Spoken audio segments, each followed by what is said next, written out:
I think we all can agree that Tears of the Kingdom is probably the least marketed AAA game, at least of its caliber, in a long time. And everyone can have their own opinion on how they find that. I personally kinda started enjoying it actually, and in my defense, I despised it at the start. The first trailer made me speculate so much about what's gonna happen. So much was happening in here. The caves, the music, Link and Zelda both exploring these depths, and I mean, Ganondorf is back! That's his first new appearance since 2006, excluding spin-offs. And don't let yourself get fooled by any YouTuber that is speculating on how that's not actually him or anything. This is a red-haired Gerudo, and the malice of Ganon is literally coming out of him. But here was the part where I actually got kinda annoyed by the game and lost my entire hype for it. The reveal trailer was in 2019 and we didn't see anything else for 2 whole years. There were games that got announced and released in that time frame. One of them literally being a Zelda game. The second trailer did rekindle my excitement a bit, because we actually saw the premise of the game, with the islands in the sky and everything. We also finally got the title reveal for the game.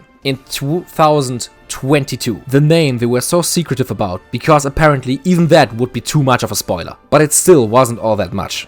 And that was basically the entire marketing for the game. Short trailers that consist of very short snippets that don't do anything other than making you extremely curious about what the hell is even going on right now. To maybe put this more into perspective, this was 6 months before the release. Around the same time before release, we had entire treehouse presentations of Breath of the Wild, showing off its world and gameplay in full detail. This style of marketing made a lot of fans very worried. We already knew that they are going to reuse the same map again, considering it being a direct sequel and everything. So them taking this long to develop the game and them only showing this little made a lot of people believe that they just don't have anything to show and are therefore being vague to not scare off potential buyers.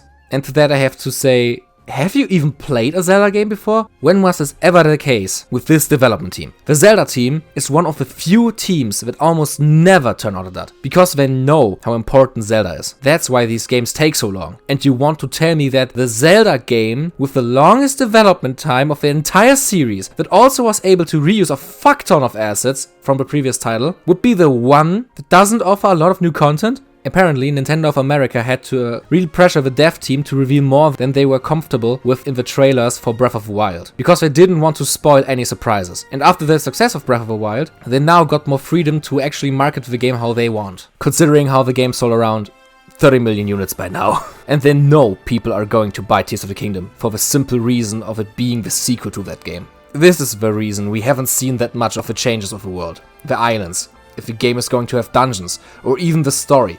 They are so confident in the game being amazing that they don't want to ruin any surprises. So if you want to find out more about the game, play it! This is exactly like back in the NES days, where it was pretty normal to make a game box art as flashy and jam-packed as possible, to look the most exciting, while Zelda was only the title for the game and a golden box. Because they knew that they don't have to hook you with things like that. The game is already good enough on its own. And this is why I am so excited for this game, while not feeling brutally hyped about it. And I know all of what I'm saying here is totally just the biggest hopium in existence, but I really think that I have seen enough at this point. New enemy types, new terrain, and an interesting story premise. The rest, I want to discover for myself. So after almost 4 years after the reveal of this game even existing, we had our first gameplay presentation of the game. In only 10 minutes. This was the important reveal for the game. The catch, the new and exciting revelation. And what did we show? I fused a mushroom to my shield. Oh my god. They showed the new abilities Link had in this game. And it's the most ridiculous Nintendo thing we got in a while. And the reveal for it was executed so perfectly. The first few minutes of the presentation were showing things that were extremely familiar. Showing Link riding around near Twin Peaks, making everyone on Twitter ready to start tweeting about how little they changed about the map, to how you are able to get up to the Sky Islands by using the first new rune that lets you reverse time to ride up a rock that fell from the sky. This also isn't anything new so far. We were able to see stuff like this in a previous trailer. Even the island Link lands on seems to be from the trailers. The first new thing we saw is a new golem-like enemy that after defeat confirms one of the most popular theories for the game, the Zonai being a focal point in the story. But that's still nothing really special. It's just another basic enemy type. Finally, at 4 minutes in, we were shown one of the big new features, weapon fusing. Holy shit. How often have you seen someone just fucking attach a giant boulder on a stick to create a makeshift hammer that Link apparently can just swing around like it's nothing? This guy is seriously packing something inside of these little twink arms. This single moment basically made everyone watching go silent in confusion before screaming out in excitement after being enlightened by all the new and crazy possibilities this is opening up. Apparently, you are able to fuse your weapon, your shield, and also your arrows with almost anything interactable in the world. Like ice slimes to an arrow to create makeshift ice arrows, or a bad eye to create homing arrows, or the mushroom I showed earlier to your shield to create a smoke bomb once an enemy hits it. This is such a genius idea. The original game was somewhat known for the bloat of useless items you acquire over your playthrough, so them giving basically everything multiple extra purposes with this is such a clever idea that I really would have loved to see the boardroom that came up with it. And this also explains why most enemies had slight redesigns with the horns. They are now dropping weapon parts, but this wasn't even all that was shown. There were a few minor details in the trailer, like the map showing cave entrances that even mark if you have already visited them, or you being able to skydive through the air.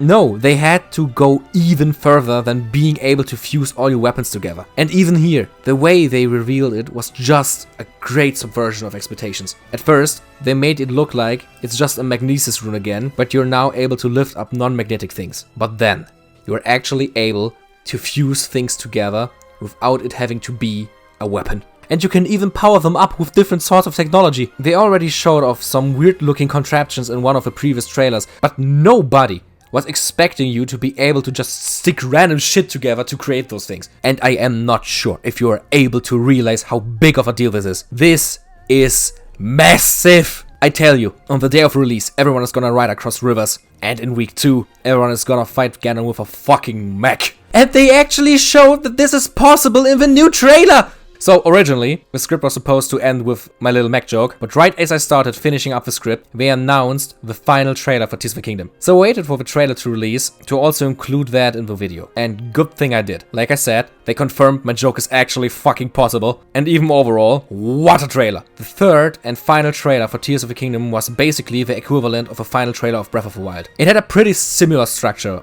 with a slow start, a strong build-up, and multiple climaxes. And it showed a lot of story, teased with changes to the overworld, structures that looked, hopefully, like classical dungeons, characters, gimmicks, bosses, enemies, the mech, and even... was that Link fighting in some sort of war between Hyruleans and Bokoblins? Maybe Age of Calamity was more canon than we expected. And was that that's a person from the name reveal trailer that was on the stone wall! And that music! The music!